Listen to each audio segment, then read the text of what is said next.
Welcome to Imaginary Ramblings. I'm Matt. And I'm Ben. And this is episode 111, Ask Me About My Scars. We're going to be talking about the Hulu Into the Dark film, Tentacles. Mm-hmm.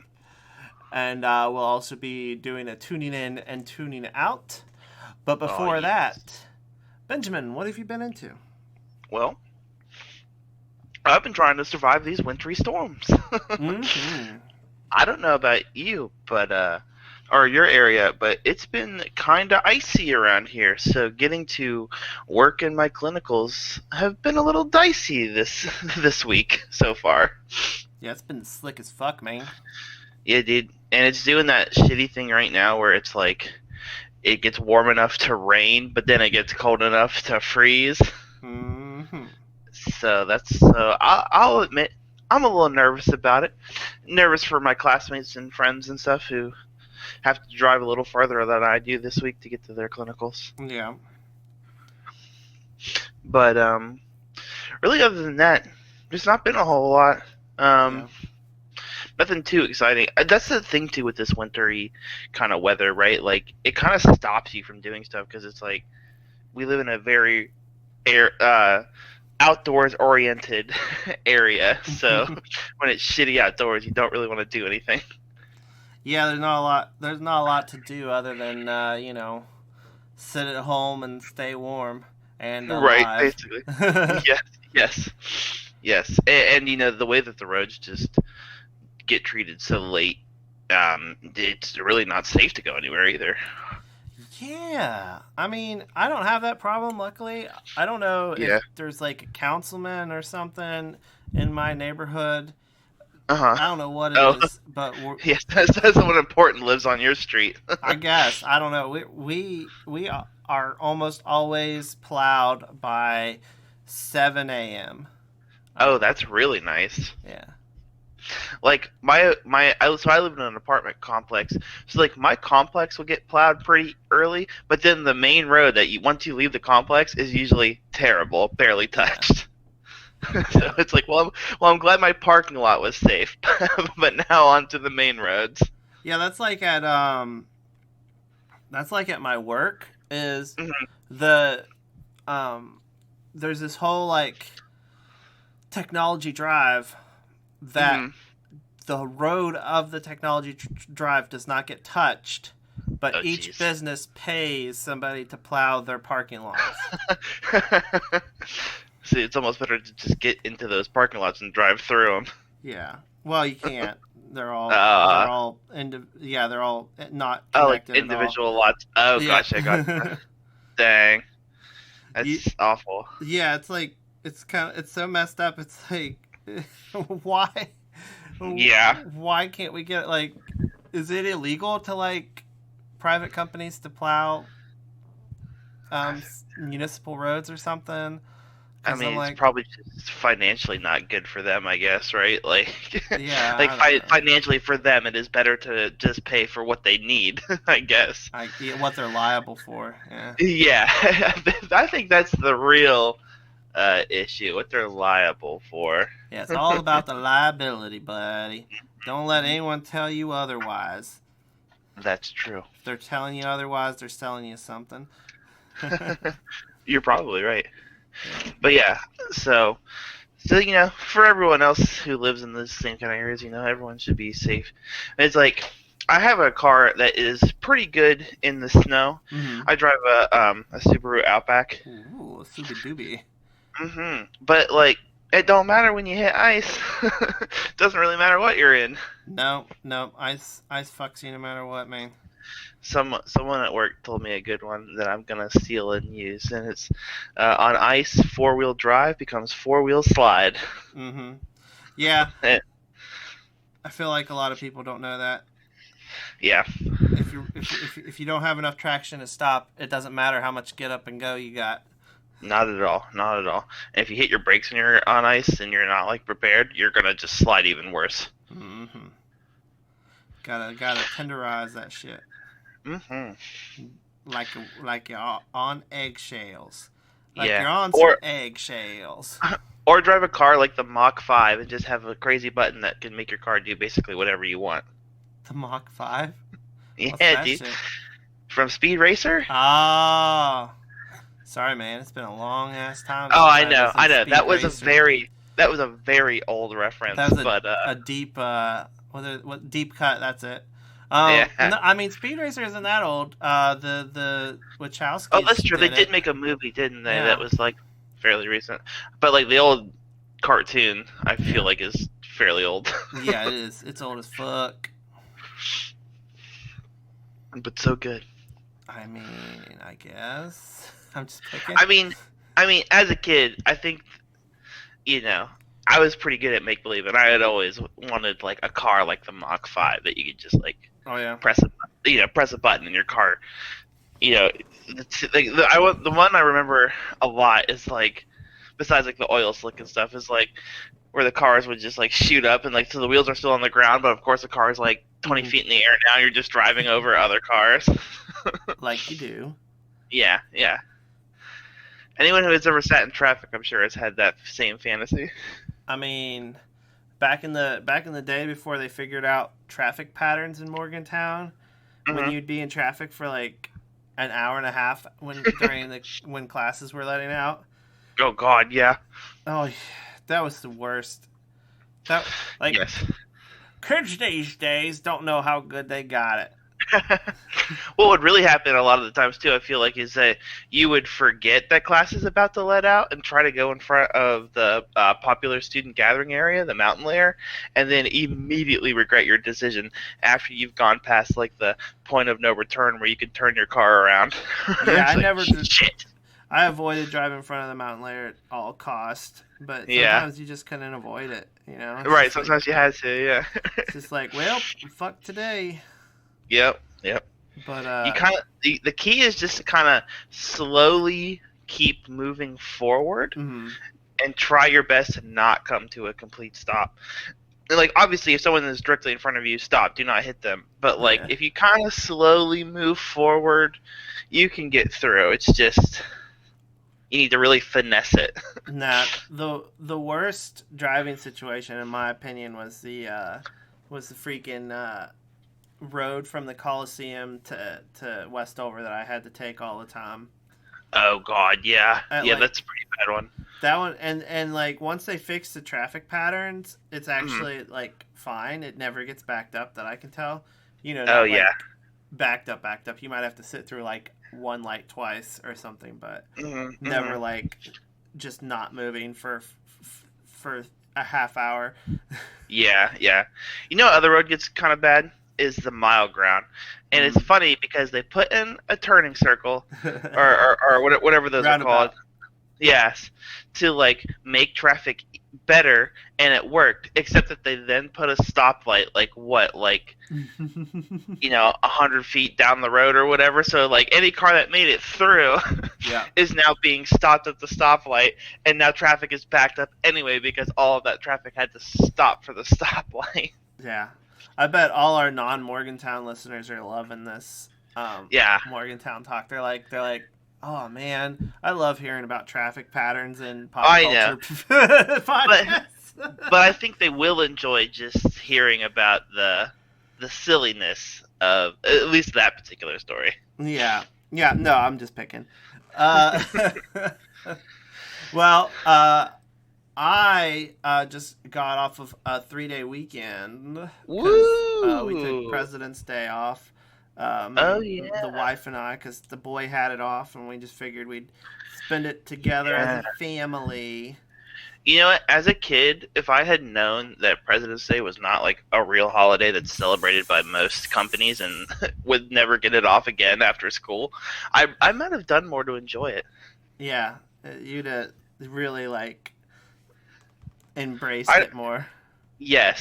The spirit of the President's Day. The spirit of the presidents. So I guess that would be, I don't know, being an old white man. Oh, hey, we got one no longer. We have one not white man. Yeah, but as I was a kid, that was as a kid though, yeah. I got to vote for our first not white man.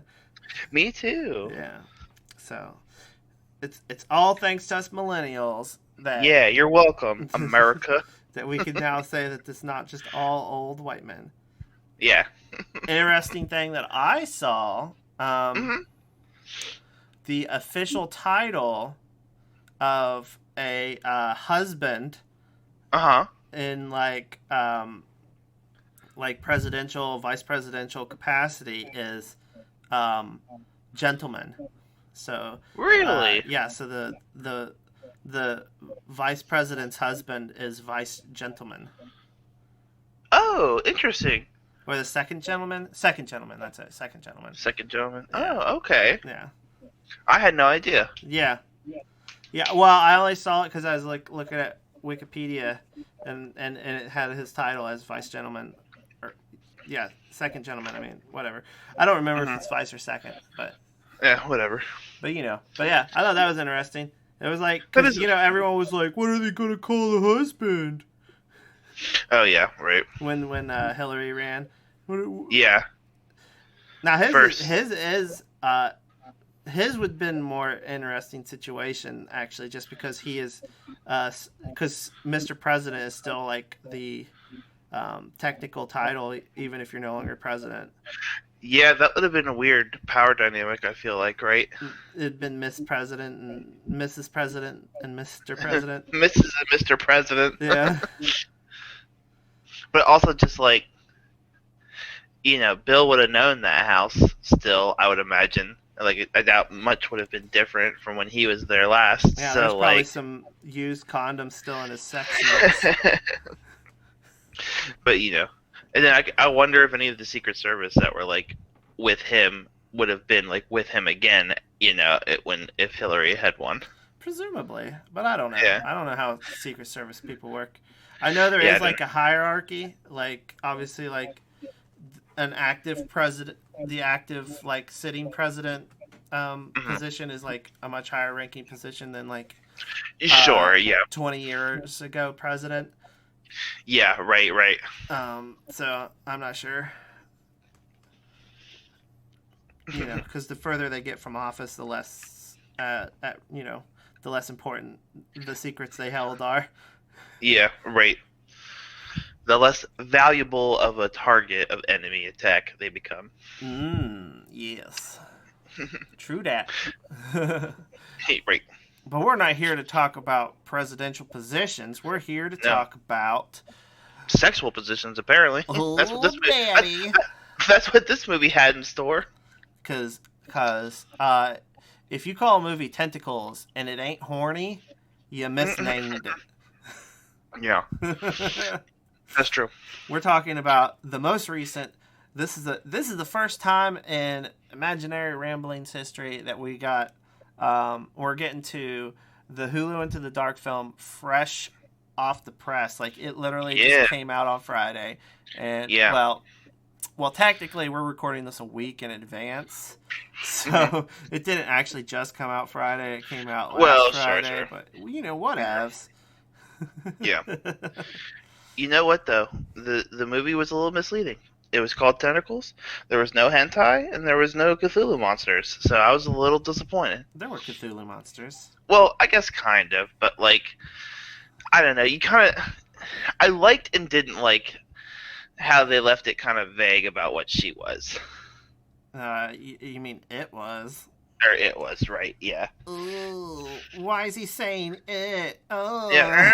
Ooh. What's happening? This is creeping me out, man. But like, I really did find it a little disappointing, where it did what I kind of think is becoming a habit for the Into the Dark series, where it's like hint at something and then not follow through with that thing. Like, in the very beginning, it felt like it was a little bit of gonna be like a Cthulhu monster, something with some kind of cult, or she was like, what am I, kind of thing, whatever. And then, like, that was never talked about again, really. And I kind of found that a little disappointing. Like, I would have liked to have delved deeper. I mean, there's that part of me that likes the mystery of it. Mm-hmm.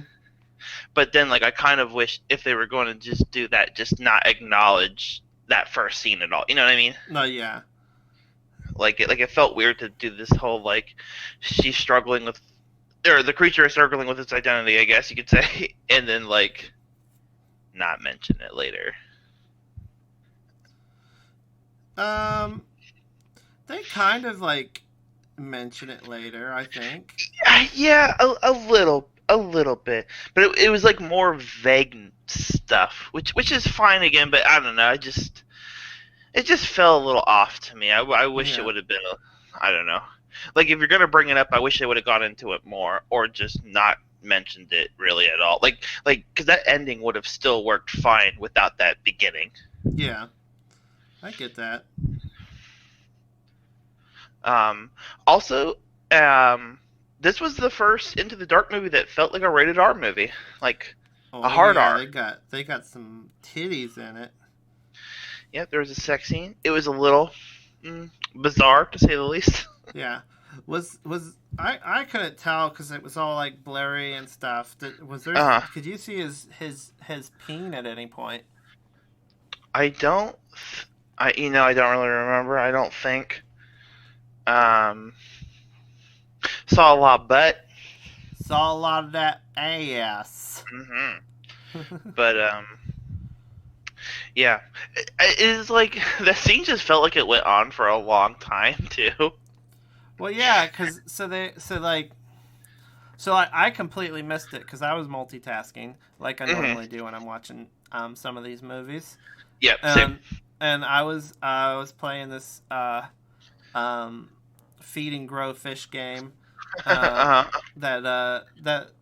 Locke had me buy that I kind of play every now and then. It's like a survival fish game, which is like hilarious.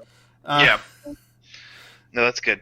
And so I was playing that and I was just like, oh, they're just talking. I don't need to watch this part. And then you're like, you messaged me and you're like, wow, this one actually had nudity in it. I'm like, there was nudity? Yeah. I was like, I would have thought I saw that. I must have just tuned out the sex scenes because they're always like so PG. I'm not gonna lie. When you sort of sounded like you didn't see it, I started getting worried that I had watched the wrong movie called Tentacles. That's what I was worried too. I was like, oh no, we watched the wrong movie somehow. Like shit, did I watch the? It's like I know I went to Into the Dark, and that's what came up. That's so funny. We were both on the same page. We were like, uh-oh, mistakes were made. Yeah. Shit. Not again. Should we kind of go about like what the movie kind of ended up being about? Yeah. Why don't you give a quick rundown for him? Yeah. So, kind of like I said in the beginning, you're kind of introduced to this character who is trying to sort of, it seems like, find out what her identity is, like kind of screaming up at the sky. Like that's what really gave me like the Cthulian feel in the beginning, and that's kind of the realm I thought we were going, and why maybe I was a little disappointed. And then it kind of just like goes forward. We meet this girl. She's like, young, pretty blonde. Seems to be like just staying at rental apartments that are not rental apartments, but apartments that are for sale. She's kind of like sneaking in, pretending to be a buyer, and then just like staying in these houses. So clearly she's like a little bit of a drifter, kind of. Mm-hmm. And then at the next house, she overhears this guy and this girl kind of talking about a house that they have for sale, and they kind of go into some details that aren't really all that important in the end. But she basically weasels her way into the other guys, or to that guy's like living space, and then they kind of start living together after kind of a weird, highly sexual relationship. Like that's what it seems to be to me. Like it's mostly a sexual relationship, and then he kind of starts developing feelings for her. But then you start kind of feeling like some things are not right, and then I think that's what is it, about halfway through the movie you finally see a tentacle. Yeah, I can't say for certain how far in it was. It was pretty far in though. Yeah. I don't. And you just when did he have his first ear bleed? Because it was like right around then. it was after that first sex scene, and it was like it was that was kind of weird too, because it was like it was a little hard to tell how far along timeline things were going. Like every now and then a character would mention, "Oh, you've only known them for a week or a month or whatever," but like sometimes it's hard to tell. Like, was that literal or was that just like people just say that? I think it was supposed to be literal in the instance of this program. Yeah. Right. So he starts feeling. So the guy, we see this tentacle kind of plug into his ear, and you kind of see him kind of doing like the eye twitching stuff that usually happens when tentacles go into people's ears in movies. And he just kind of starts getting sick and not really feeling well. You also get a little bit of drama because this house that they're renovating, the guy's parents had both just died fairly recently, and he's not really dealing with that trauma super well. Mainly drinking a whole lot is what it seemed like. He seemed like a hardcore alcoholic, huh? Yeah, I mean, he was carrying. Not that carrying around flasks is the sign of an alcoholic, but when he was just pulling off like regularly in the middle of the day, like that's a little bit like, oh, okay, he's got a problem for sure. Like in the middle of conversations. Yeah, and like I thought that was a little weird that like even so that one girl was like his business partner and supposedly like best friend or whatever, and even she didn't say anything, and I feel like I don't know. I would hope that one of my friends would be like, hey, you doing okay? But like if I start pulling out a flask and we're not like at a party or anything and I'm just like drinking mid conversation, I would hope someone would be like, hey, we've noticed you've been doing a little heavy drinking in the middle of the day. Yeah, it seems like you're having a rough time there, bud. Yeah, especially like the friend knew that he had just lost his parents, so like I don't know. You would hope that a good friend would actually step in and be a little more like, "Hey, let's." That's how you know talk. He's a shit friend. I'd make you drink more.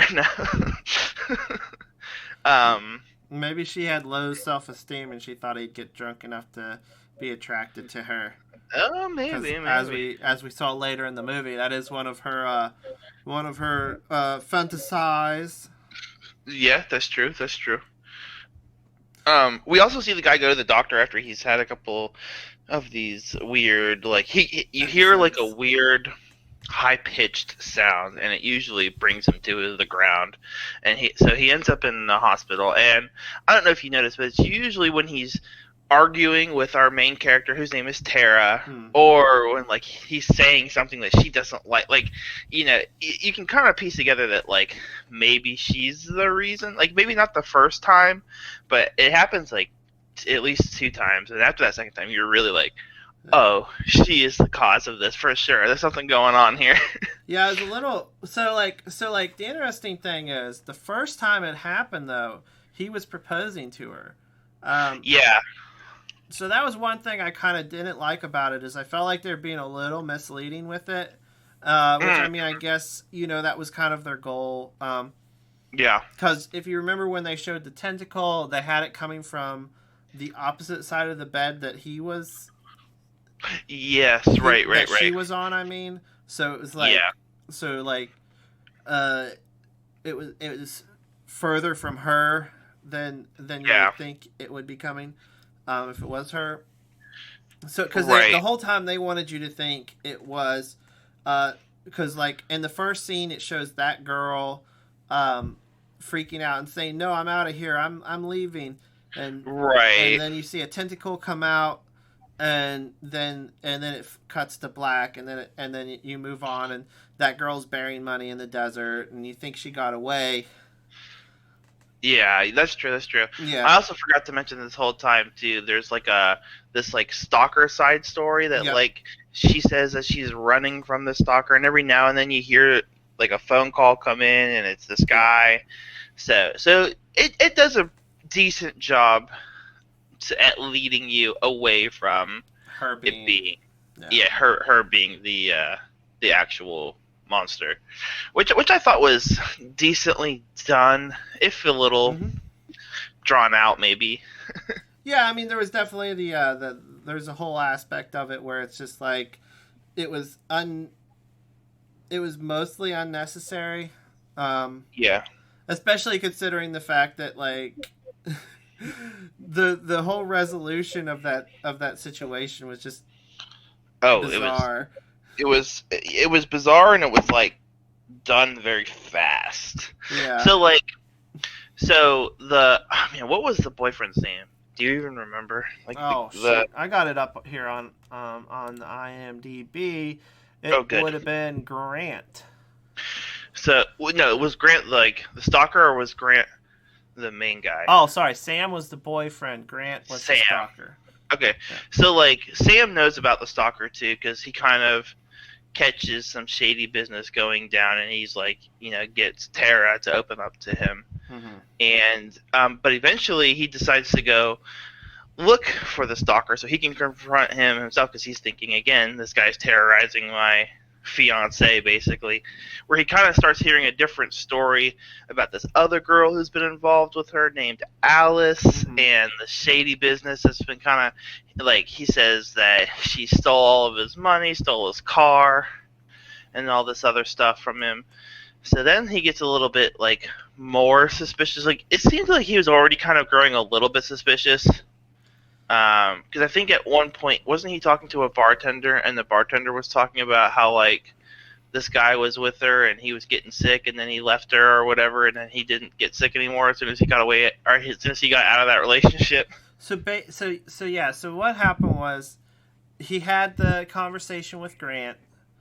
Grant basically put a note on his car, said, "Meet me here, and we can." Oh, yeah. And then he had that conversation with Grant, and so Sam confronts Tara about it, and she's all upset, and he's like, "Oh, I'm so sorry." But then they get in a fight, and so he leaves. And I don't remember what caused the fight exactly, but they get in a fight and he leaves. He goes and spends the day with his best friend, and she tries to take him to bed. And he's like, "Oh, I don't think I should do that." And then when he gets home, Tara had killed Grant. And because Tara forces him, like with her pheromones or whatever, to help her bury Grant. And then he wakes up the next day and everything's cleaned up, and he thinks it's a dream, and she convinces him it's a dream, kind of, but he doesn't really believe it. And then that's when he looks at the picture and he sees that there's a bar name in the picture, and he looks at the bar, and that's how he ends up going to that bar, and he hears the story about the other girl. He finds out they had a love shack. Shack. Baby, he also had looked at like his hands too. Like he had some like blood underneath his fingernail or something. Oh, one of his fingernails came off. It was so gross. Oh no, that's what it was. Okay. Yeah, it was so nasty. It was like, yeah, that was nasty. I hate that shit, man. Don't take fingernails off. That body horror stuff, man, is a little gross. Yeah, I can't handle it. Yeah. But so he goes to the Love Shack. And, of course, he finds a huge bloody mess and a dead body, who I think we can all safely assume was Alice or the other girl or whatever. It was Tara. Well, yeah, it was Tara, but, like, yeah. It was Tara's body. So Tara, is, I guess we can, at this point we've already seen in this story that she is a shapeshifter. Oh, right, because she went and seduced the best friend as him. That's right, I forgot we had seen her shapeshift by that point. Yeah, so she's shapeshifting into Sam because like that's her whole thing, is she has to be with someone for long enough to absorb all of their memories, and then she turns their into them. And all that. Yeah, and then she turns into them. So she's setting up to replace Sam, so she's already starting to form a relationship with Esther, the friend. And by relationship, I mean she went over and fucked her. Yeah, basically. As Sam. So Doppel Sam went over and fucked Esther. And so then Sam gets back, and he confronts Tara, and she's like, "Oh, well, I guess this cuts this thing short." And so she starts choking him out with her stomach tentacles. She's like, "I'm going to give you all the answers, baby. I thought that was a really awkward scene. It was, yeah. It's like really you're using baby right now, like Yeah, yeah, yeah. I'm gonna give It you was all awkward. the answers, baby. Yeah, that was a little It was like bizarre. we're past the Weird. point of this being like sexy in any way, shape, or form. Like he's like literally like looks like a corpse. Yeah, right. And the tentacles are coming out of her like stomach where she's had this like scar down her stomach, Yeah. which has been like a little bit of a point of contention in the movie because she's like ashamed. She says she's like ashamed of it, and he's like, "Oh, I don't care about it. I love your scars." Basically, kind of bullshit. Yeah, yeah, it was weird. But the good news is he gets away just to go and hide in the bathroom, which I hated that. I thought it was a cheap like we can't have them in the same room because we don't have the budget for it. Yeah, yeah. I mean maybe that's not what the case was, but that's what it looked like to me. That's how it felt a little. Yeah. He ran over to Esther, and Esther's like, "Back already." I did find that a little bit funny though. Yeah. Oh yeah. I love an empowered sexual chick. Yeah. Back already. Couldn't stay away from this V, huh, buddy? I just thought it was also funny though, because like this dude's clearly in distress and like Uh-huh. a little bloody and everything. It's like He looks like a corpse. Like he's like, yeah, looks like a wouldn't you walking... be a little like I get the joke that they're going for, but at the same time, it's like, come on, she really wouldn't be like, oh shit, why are you here? Like, what's up? Yeah. You look awful. Yeah, it was funny though. It was funny. So fucking funny. They did a pretty good job of like being funny when it was time. I mean, I don't think that was an instance where it was supposed to be funny, but it was still pretty funny. Oh, maybe not. Yeah. But yeah. So he runs in the other room because he's sick because he's dying, and that's right when Doppel Sam shows up, and she's like, "What? How did you get out here?" And then he immediately just stabs her, and he's like, "Sorry, babe, I love you like he loves you, but this situation's too complicated." Yeah, yeah. She died pretty quick. Yeah, she died like a punk. Yeah, stabbed in the stomach. Terrible. What a way to go! Yeah. So she got taken out like a punk, and then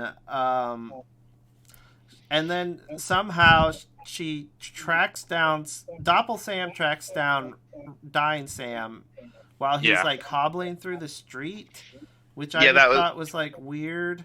That was weird, yeah. But nevertheless, she tracked him down. She's ready to chocobo him out, and then she takes him out to where she buried the money, and then it cuts to black as he's about to fight back for the last ditch effort, and so you're not 100% sure if he succeeded or not. Up until somebody, he's at a gallery showing, and then this guy comes up and he's like, "We need to talk." He's like, how does he convince him? I don't remember. He shows him his own stomach. Oh, did he? Okay, yeah, he showed him his stomach scar, and then he said it's something along the lines of like, "I know what you are." Yeah, and then he shows his stomach. Yeah. And that's when she's like, "How many of this are there?" Oh, I don't know. Yeah, it was just a bunch of like, I don't know, setting up for a sequel maybe. I don't know what they're trying for. Maybe. But I don't know. So obviously we had some issues. Yeah. And I mean that's a given with any of these like kind of like straight to DVD. Yes. So to straight speak. to streaming. Straight to streaming, yeah. Straight to streaming films. But what would you say is like your biggest issue though, I guess? I think my biggest issue, again, is the whole just like identity crisis that was never resolved. resolved really thing. Like I like that we saw the one other guy at the end, but I would have liked it more maybe if he was like a part of a group and like invited Doppel Sam to like come with him to the rest with the rest of the group, kind of, or something along those lines, because and again in the beginning, like there's that whole like questioning what she is and stuff, but it just seemed like weird that they didn't go a little more into that. Like it was almost like they were gonna maybe go into it and then decided not to, but then like, oh, we need our film to be this long, so we're not gonna cut that out. Yeah.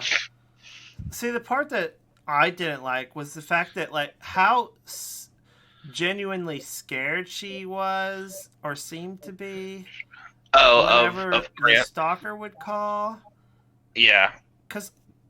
So like I just didn't understand it. Yeah, I agree with that too. That was a little odd because I mean this was like actual, and part of it film wise was part of the misdirection, I guess. But like they kind of played into that maybe a little too hard, I guess. Yeah. Because it's like she clearly had all the power, so like I could see her being pissed about him calling and being like, "Stop calling" or "Leave me alone" or whatever. But it was like fear that she had. Yeah, and I didn't understand why she was scared, because she's like a fucking badass bitch. Badass tentacle monster, yeah. Yeah, she can fuck some fucking little pussy ass dude up. Right. And then also kind of just like how all of these movies a little bit are, the tentacle CGI was a little rough. Yeah, a little rough. A little bit rough. But yeah, I didn't understand the arc of her being so scared, because like it wasn't even like, I mean, I don't know, unless she could like smell him and so she knew it was time to start acting.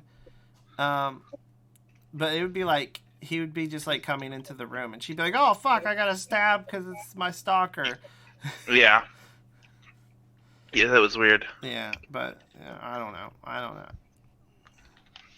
Maybe when she's first transitioning, she's in a weakened state or something, so she was legitimately scared. I don't know. Maybe. I don't know though either. Yeah, it's hard to say, but that was probably my least favorite part, was just how like fucking scared she was. I was just like, it didn't make sense, especially considering when later in the film when she's just like blatantly like walking like around with her tentacles flopping around, and like a tentacle Terminator. Yeah, basically. And I'm like, is she badass? Is she not badass? Like, what's going on? Yeah, it was a little hard to nail down. And then, yeah, it had a whole lot of, it had a cool situation of you did, like, everyone's had a friend that's gotten into a toxic relationship. Yeah. And so, like, you kind of, like, it was kind of neat, like, seeing it from the inside perspective instead of, like, the outside perspective, I guess. Oh, yeah. So that, like... And like, part of that, like, toxic relationship, I think, like, we've all kind of had a friend or known someone who, like, seemed to, like, jump right into a relationship, like, maybe a little too early. Yeah, and they, like, disappear. Like, that's the biggest thing, like, with the toxic relationship, is just, like, the person, it's, like, disappears. Like, that's... that their whole identity and, like, everything gets tied up into this relationship, and you don't see them anymore. Mm-hmm. Yeah. But it was, I thought that part was kind of, like, well written, in the fact that, like, when you're on the inside, you don't really see how toxic it is. But then, like, sure, in the couple instances where he interacts with his friend, you get to see it a little bit. But I do think they needed to do a lot more work on, like, making it clear how different he was. Because literally, we see one conversation with him before he's under her, like, magical influence, so to speak. Yeah. Right. And then from that moment forward, he's, like, got the horn for her, Oh yeah. Yeah, I'm picking up what you're putting down. because they had. I don't know if we listed how like intense their relationship was, but literally, she had one conversation with him. He then like stood like a hardcore creep, Yeah. and then he ate her out, Yes. and that was That like was like a little bit of a weird scene too, because it was just that, and then like I forget what the actual conversation was, but it was something like, "I don't really know you all that well." She's like, "Well, you just had your head between my legs," and I'm like, "Oh yeah yeah, that I guess." yeah that was funny like. She like instantly used it against him because she was like, yeah, I'm totally legitimately wanting to live in your house. Yeah, yeah, And he's like, oh, I don't really know you. She's like, don't know me. You just ate my pussy. yeah, And yeah. it's That like, you was don't a have to know little. someone to eat their pussy. I mean, Tender wouldn't exist if you had to know someone to eat their, to touch their genitals. Tender would like be out of business. Yeah.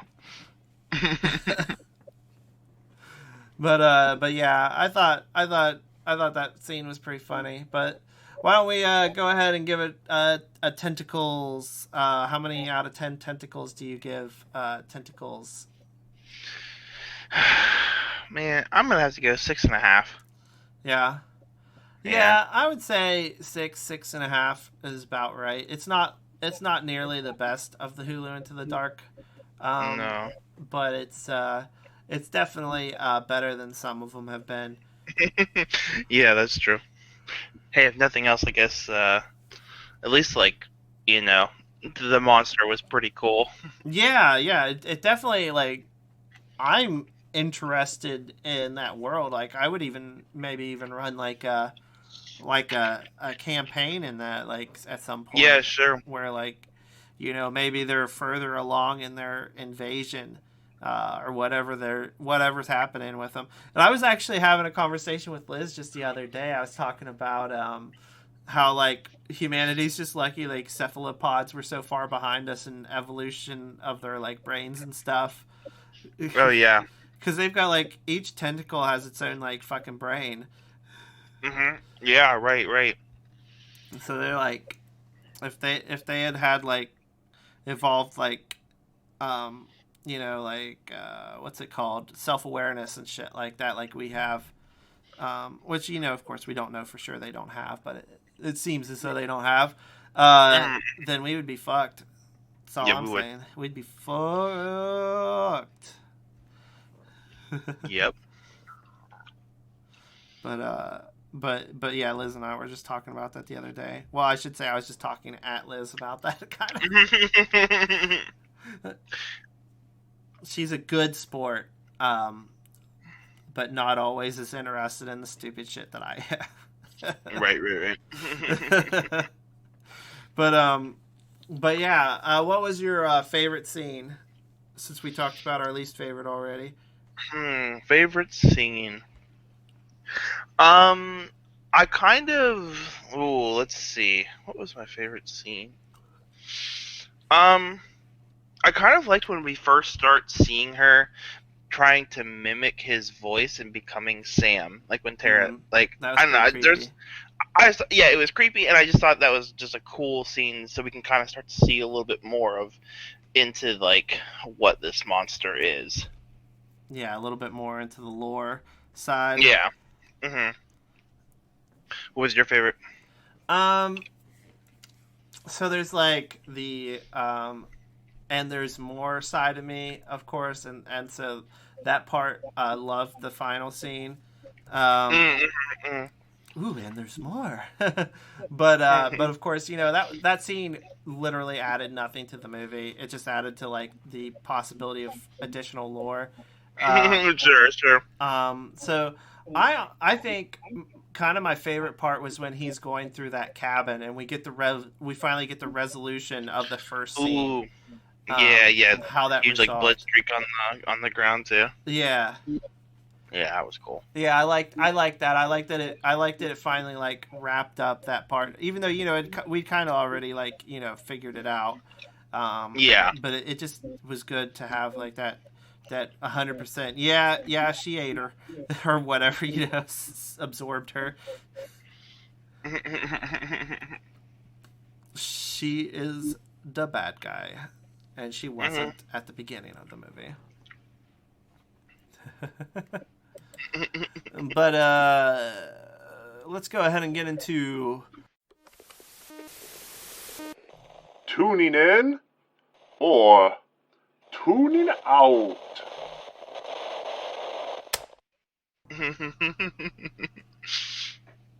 Yeah. So I have two actually that I want to real quickly discuss. You hyped. The first one I want to bring up. Did you know that Netflix is making a Pacific Rim anime? No, I did not know that. Yeah, March 4th is when it's coming. Pacific Rim: The Black is what it's called, and it looks kind of awesome. Yeah. Because now I might be a little biased. I love Pacific Rim. Like, it had everything I wanted: giant robots, giant monsters, both of them fighting. It was great. Yeah. The first one had everything I wanted. The first one, yes. Yeah. I still admittedly enjoyed the second one. It was just not nearly as good as the first one. So I'm kind of excited for the anime to be coming to Netflix. It looked pretty cool. I watched the trailer for it. It looked good. Yeah. That's pretty cool. The second thing you've probably heard about this one is the Zack Snyder cut of the Justice League. Oh no, you pumped for the Snyder cut, huh? I am. I'm not pumped for its, like, what is it going to be, like 4-hour runtime or whatever? Oh really? I didn't look at that. That's what someone was telling me. It's like, it's going to be a long one. That's too long. But I watched the trailer, and I'll admit, the trailer got me a little hype. A little hype. Just a little bit. Yeah. Just a little bit. So those are, and that one's March 13th. So both March, which is kind of cool. Ooh, yes. That is cool. We'll see if the Snyder cut can bring up the Justice League Rotten Tomatoes score. It's actually not as bad as I thought it was going to be. It's 40%. So I mean, that's not like the worst thing on Rotten Tomatoes. No, not even close to the worst thing on Rotten Tomatoes. Yeah. Right. We got a lot of 0%. Most of the movies we review are honestly lower scores than that. Right. So I'm kind of hoping it'll be good. I don't know if if it is actually like 4 hours long. Probably won't watch it in one sitting. I just don't know that I can find right now 4 hours to dedicate to just that. Yeah, that's a bit much. That's a bit much. No. Oh, good. Oh, I was just gonna say, I don't know if I just even give a fuck. Oh, really? No offense to Zack Snyder, but it was just, I don't know. It just wasn't. The movie didn't do a lot for me. Right. And I just, generally speaking, the story will be, fairly. I mean, it'll be the same, yeah. Fairly similar. Right. And so, I don't know. That part makes me kind of like, do I care? Yeah. Right. I think for me, part of it is just like, I really like DC and Marvel. Like, I really like both of them, like, a lot. And I just wish that DC had like Marvel quality movies, and they just haven't really done that, in my opinion. Yeah, you just wish DC would stop sucking. Yeah, I mean, basically. Like, that's not to say that there haven't been some good ones. Like, I really liked Shazam. I thought that was a great one. And like, that had given me hope that, like, DC was kind of going in the right direction. But then Wonder Woman 1984 came out, and that movie was... Yeah. Yeah, a little bit of a letdown. That was a major letdown, for sure. Yeah. So, and like, Aquaman was like cheesy and a little predictable, but like enjoyably so, in my opinion. Like I think it knew it was being cheesy, and that kind of, it helps when it knows it's doing it, I think. Yeah. I could see that. Yeah. It makes it. Or maybe they didn't, and it just came off that way. But It I just still seemed like they knew what they were doing. yeah, but I still enjoyed it. Like again, like it wasn't necessarily a good movie, but like I enjoyed watching it. Yeah, no, I hear you. I don't know. I will obviously probably at some point or another watch the Snyder cut. Mm-hmm. I'm just not gonna ever say I'm excited or anything close to that. Oh yeah. Yeah. I think too, like it's crazy to me. It seems like DC is so good at like TV shows and just have not been good at movies. Have you noticed that at all? Yeah, I mean it's more like they're great at their animated shit. Like their animated. Oh, that shit too. is That too. I mean, but even like stuff like Doom Patrol and like Titans, like pretty decent shows, I thought. And like even like their other TV stuff, like they did The Flash, they did the Green Arrow, or I think it was just called Arrow. Like those were all pretty solid TV shows. Yeah, I agree. And then it's just like their movies just absolutely suck. It's like I don't know if it's two different technical studios working on it, but like y'all need to get together or something. Yeah, I think a big chunk of the problem. Now this this me talking out my ass. Not like I know what goes into. I think sure. Just executives get a little bit more hands on with movies than they do with TV shows. I can see that. And I will say too, it's easier depending on how you do your show, because to like put a story to a show than rather a movie, because like generally speaking in a movie, I mean, yeah, we've got some of those huge 3-hour long slogs, but generally speaking, you're looking at what, like 90-ish, maybe a little over that minutes for a movie, so you've got to cram everything you want into that little time frame. Whereas like if you're a show and you're like a 40 to 50 minute show and you're 12 seasons, like you got a lot more time to really develop everything you want. Yeah. So I understand that there's a big difference with that too. Yeah, it's definitely plays into. It's definitely, it has to be considered a factor. Yeah. I don't really have any new tuning entertaining out though, personally for me. Oh no. Yeah, I was still watching Schitt's Creek, still watching Community. I guess I could say tune into the next Hulu Into the Dark when it finally comes out, so they maybe renew it. Hopefully they'll renew it. I don't know what the plan is. Man, I hope so, because like I know we kind of just gave that movie like 6s basically, but like I still enjoyed it. Like I still enjoy these movies. Yeah, it's like, here's the thing, like I don't know. What I like about it is it's a structured and you know what you're getting. Yes. Form of this kind of like bad horror, and you don't get that in a lot of places. No, you don't. No. And so like that's why I like it so much, because sometimes you'll go into a horror movie and you'll expect it to be like top tier horror, and then you just get fucking shit, and you're like, oh, I'm upset about this.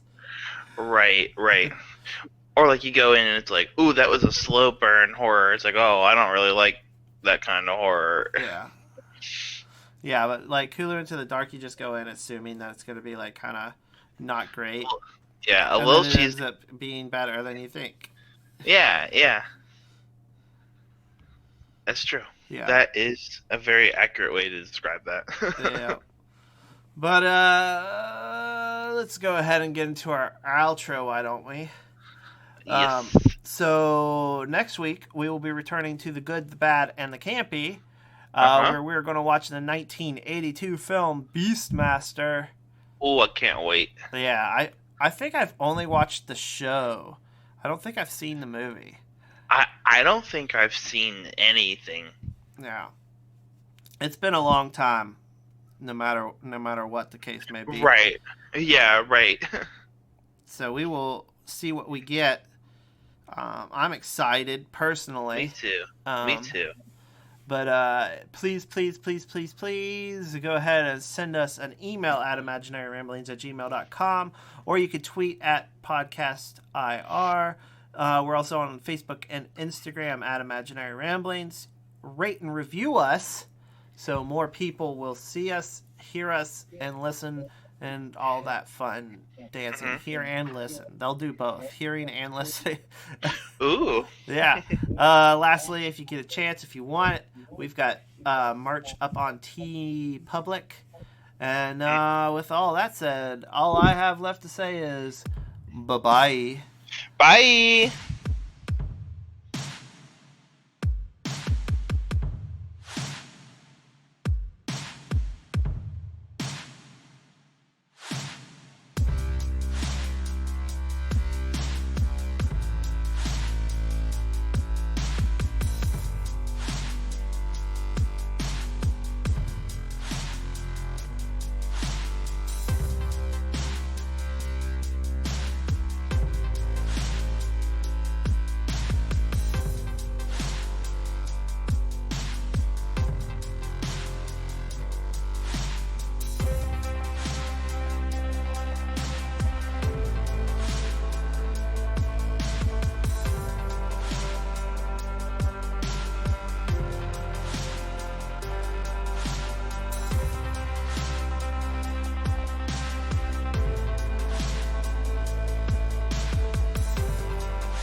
That was lovely.